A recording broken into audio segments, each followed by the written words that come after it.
আসসালামু আলাইকুম viewers, welcome back to my channel Mukta's kitchen. Mukta's কিচেনের আরও একটি নতুন রেসিপি দেখার জন্য সবাইকে স্বাগতম জানাচ্ছি। আজকে আমি আপনাদের সাথে শেয়ার করব দারুণ স্বাদের, খুবই হেলদি, কম তেল মশলায় মজাদার একটি রেসিপি। আর সেটা হচ্ছে কাঁচা পেঁপে দিয়ে মুগ ডাল রান্না। কাঁচা পেঁপে দিয়ে মুগ ডাল রান্নাটা কিন্তু খুব কম সময়ের ভিতরে হয়ে যাবে, আর খেতে কিন্তু খুবই দারুণ লাগে। এটা খেতে যেমন মজাদার, তেমনই কিন্তু গরম ভাত, রুটি, পরোটার সাথে একদমই জমে যাবে। কাঁচা পেঁপে মুগ ডালের এই তরকারিটা দিয়ে নিমিষেই এক প্লেট ভাত খেয়ে ফেলতে পারবেন। এটা খেতে কিন্তু এতটাই মজাদার হয়ে থাকে। তো বন্ধুরা, আশা করছি আমার আজকের এই সহজ সিম্পল রেসিপিটি আপনাদের কাছে ভালো লাগবে। রেসিপি ভালো লেগে থাকলে অবশ্যই একটি লাইক দিয়ে সম্পূর্ণ ভিডিওটি দেখে নেবেন। তাহলে চলুন কিভাবে এই রান্নাটা তৈরি করে নিতে হয় সেটা আমরা দেখে নিই। রেসিপিটার জন্য এখানে আমি বড় সাইজের একটা পেঁপে নিয়েছি, আর এই পেঁপেটা থেকে আমি অর্ধেক পেঁপে আজকে রান্না করব। আর এই পেঁপেটাকে এখন আমি খোসা ছাড়িয়ে কেটে তারপর আপনাদের মাঝে ফিরে আসছি। এই তো পেঁপেটাকে আমি কেটে তারপর ফিরে আসলাম, আর এই পেঁপেটাকে আমি এভাবে করে ডুমু ডুমু করে কেটে নিয়েছি। এখানে কিন্তু আমি অর্ধেক পেঁপে নিয়েছি, আর পেঁপেটার সাথে এখানে আমি মাঝারি সাইজের দুইটা আলু নিয়েছি। আলু দুইটাও কিন্তু আমি এভাবে ডুমু ডুমু করে কেটে নিয়েছি। এবার চুলায় একটা ফ্রাই প্যান বসিয়ে ফ্রাই প্যানটা গরম করে দিয়ে দিয়েছি আমি 1/3 কাপ মুগ ডাল। আর এখানে কিন্তু আমি সোনা মুগ ডালটা নিয়েছি। আপনারা যে কোনো মুগ ডাল দিয়ে কিন্তু এই রান্নাটা করে নিতে পারবেন। এই ডালটা ভাজতে ভাজতে যখন দেখবেন সামান্য একটু কালার চলে আসছে আর সুন্দর একটা ফ্লেভার আসছে, তখন বুঝে নিতে হবে এই ডালটা খুব ভালো করে ভেজে নেওয়া হয়ে গেছে। তো আমি ডালটা খুব ভালো করে ভেজে নিয়েছি। এবার এটা আমি চুলা থেকে তুলে নিচ্ছি। এই ডালটা এখন আমি চুলা থেকে তুলে নিয়ে সরাসরি ঠান্ডা নর্মাল পানির ভিতরে ভিজিয়ে রাখছি। তবে এটা কিন্তু আমি ভিজিয়ে রাখবো না, কয়েকবার পানি পাল্টিয়ে ধুয়ে তারপর আমি রেখে দিব।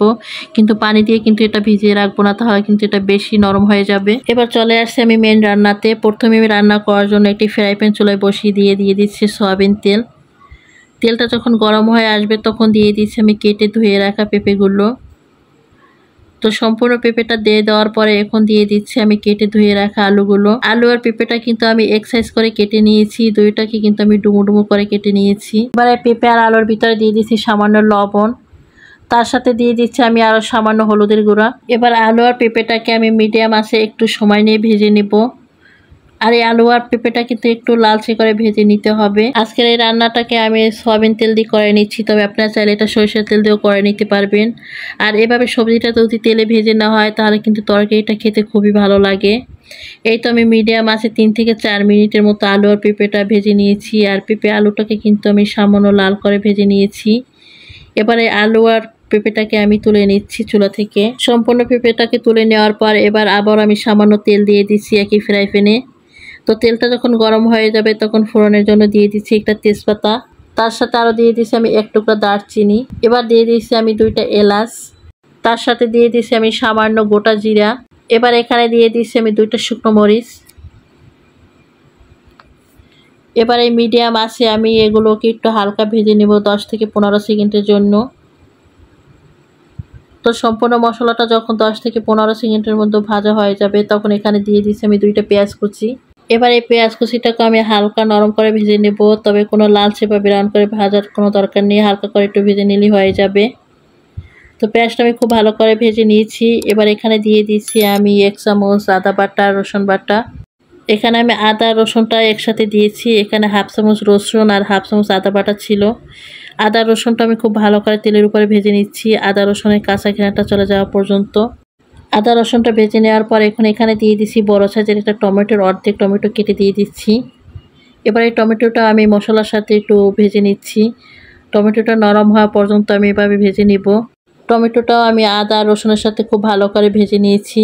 এখন এর ভিতরে দিয়ে দিচ্ছি আমি সামান্য জিরার গুঁড়া, তার সাথে আরও দিয়ে দিচ্ছি সামান্য আমি হলুদের গুঁড়া। আর হলুদের গুঁড়োটা একটু বুঝে দিতে হবে, যেহেতু আলু আর পেঁপেটা ভাজার সময় হলুদের গুঁড়োটা দিয়েছি। এবার দিয়ে দিচ্ছি সামান্য আমি লাল মরিচের গুঁড়া। এবার এর ভিতরে দিয়ে দিচ্ছি সামান্য আমি পানি। আর এখানে যেহেতু গুঁড়ো মশলা অ্যাড করেছি সেজন্য সামান্য একটু পানি দিতে হবে, তা না হলে কিন্তু গুঁড়ো মশলাটা পুড়ে যাবে। পানিটা দিয়ে মশলার সাথে খুব ভালো করে মিশিয়ে নিয়েছি। এখন এই পর্যায়ে দিয়ে দিচ্ছি আমি স্বাদ মতো লবণ, তার সাথে আরও দিয়ে দিচ্ছি আমি 3-4টা কাঁচামরিচ। আর এখানে কিন্তু ঝালের পরিমাণটা আপনারা আপনাদের স্বাদ মতো দিয়ে নেবেন। এবারে এই মশলাটা আমি খুব ভালো করে কষিয়ে নিচ্ছি। আর এই রান্নাটাতে কিন্তু বেশি মশলারও দরকার হয় না, সামান্য তেল মশলাতেই কিন্তু রান্নাটা হয়ে যাচ্ছে। এখানে কিন্তু আমি কোনো প্রকার ধনিয়ার গুঁড়োটাও ব্যবহার করি নাই। আর এই রান্নাতে কিন্তু ধনিয়ার গুঁড়োটা ব্যবহার করলে খেতে বেশি একটা ভালো লাগে না। এই তো আমি খুব ভালো করে মশলাটা কষিয়ে নিয়েছি। এবার এই পর্যায়ে দিয়ে দিচ্ছি আমি যে ডালটা ভেজে তারপর ধুয়ে রেখেছিলাম সেই ডালটা এখানে সম্পূর্ণ দিয়ে দিচ্ছি। ডালটা দিয়ে খুব ভালো করে আমি মশলার সাথে নেড়েচেড়ে মিশিয়ে নিচ্ছি। তো ডালটা খুব ভালো করে নেড়েচেড়ে মিশিয়ে নেওয়ার পরে এখন এখানে দিয়ে দিচ্ছি ভেজে রাখা আলু আর পেঁপেগুলো।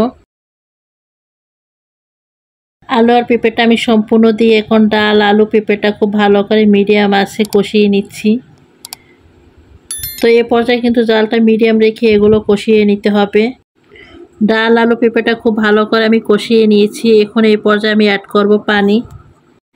এখানে আমি আমার পরিমাণ মতো পানিটা অ্যাড করে দিয়েছি। পানিটা অ্যাড করে এখন আমি সব কিছুর সাথে খুব ভালো করে নেড়েচেড়ে মিশিয়ে দিচ্ছি। সব কিছু খুব ভালো করে নেড়েচেড়ে মিশিয়ে দেওয়ার পরে এখন মিডিয়াম আঁচে আমি 10 থেকে 15 মিনিটের জন্য এটা রান্না করে নিব। এই 15 মিনিটের মাঝে একবার আমি ঢাকনা তুলে খুব ভালো করে নাড়াচাড়া করে দিচ্ছি। খুব ভালো করে নাড়াচাড়া করে দিয়ে আমি সব কিছুর সাথে মিশিয়ে দিচ্ছি।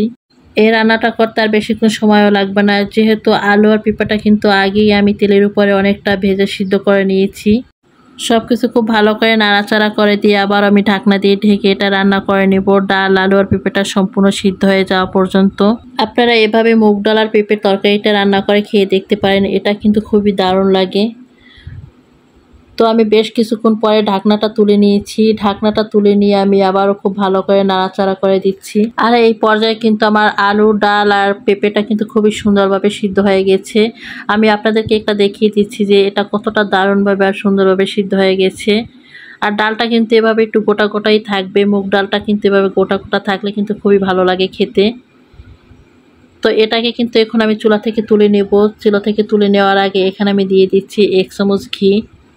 তবে এই ঘিটা কিন্তু সম্পূর্ণ অপশনাল। আপনাদের যদি কাঁচা ঘিটা থাকে তাহলে ঘিটা দেবেন, আর না দিলেও কিন্তু কোনো সমস্যা নাই, যেহেতু এই ঘিটা দিলে কিন্তু এটা থেকে খুবই সুন্দর একটা ফ্লেভার আসবে আর খেতে কিন্তু খুবই দারুণ লাগবে। ঘিটার সাথে আরও দিয়ে দিচ্ছি এখানে আমি কুচানো ধনিয়া পাতা। তবে এখানে কিন্তু আপনারা সব শেষে ধনিয়া পাতাটা না দিয়ে জিরার গুঁড়িটাও কিন্তু দিতে পারেন, কিন্তু আজকে আমি জিরার গুঁড়িটা দিচ্ছি না, এখানে আমি ধনিয়া পাতাটাই অ্যাড করছি। এখন ধনিয়া পাতা আর ঘিটা দিয়ে আমি খুব ভালো করে সম্পূর্ণ নেড়েচেড়ে দিচ্ছি। সম্পূর্ণ খুব ভালো করে নেড়েচেড়ে দিলেই হয়ে যাবে আমার দুর্দান্ত স্বাদের পেঁপে আলু দিয়ে মুগ ডাল রান্না। এবার এই তরকারিটাকে আমি চুলা থেকে তুলে নিয়ে 5 মিনিটের মতো দমে রেখে আপনাদেরকে পরিবেশন করে দেখাচ্ছি। আলু পেঁপে আপনারা বিভিন্ন রকমের রান্না করে খেয়েছেন, তবে একবার হলো এভাবে মুগ ডাল দিয়ে পেঁপেটা রান্না করে খেয়ে দেখতে পারেন। এটা খেতে কিন্তু খুবই দারুণ লাগে, ভাত রুটি দুটোর সাথে কিন্তু দারুণ হয় খেতে। আমরা অনেকেই আছি পেঁপেটা কিন্তু খেতে চাই না, এভাবে করে একবার হলো পেঁপেটা রান্না করে খেয়ে দেখতে পারেন, এটা কিন্তু খুবই ভালো লাগে খেতে। তো বন্ধুরা, আমার আজকের সহজ এই সিম্পল রান্নাটা আপনাদের কাছে কেমন লেগেছে সেটা অবশ্যই আমাকে কমেন্ট করে জানাবেন। আর আমার এই রেসিপিটি কোনো অংশে যদি আপনাদের কাছে এতটুকু ভালো লেগে থাকে তাহলে অবশ্যই লাইক শেয়ার করে দেবেন। তো বন্ধুরা, আজকে পর্যন্তই। সবাই ভালো থাকবেন, সুস্থ থাকবেন, সবাই সবার জন্য দোয়া করবেন। আল্লাহ হাফেজ।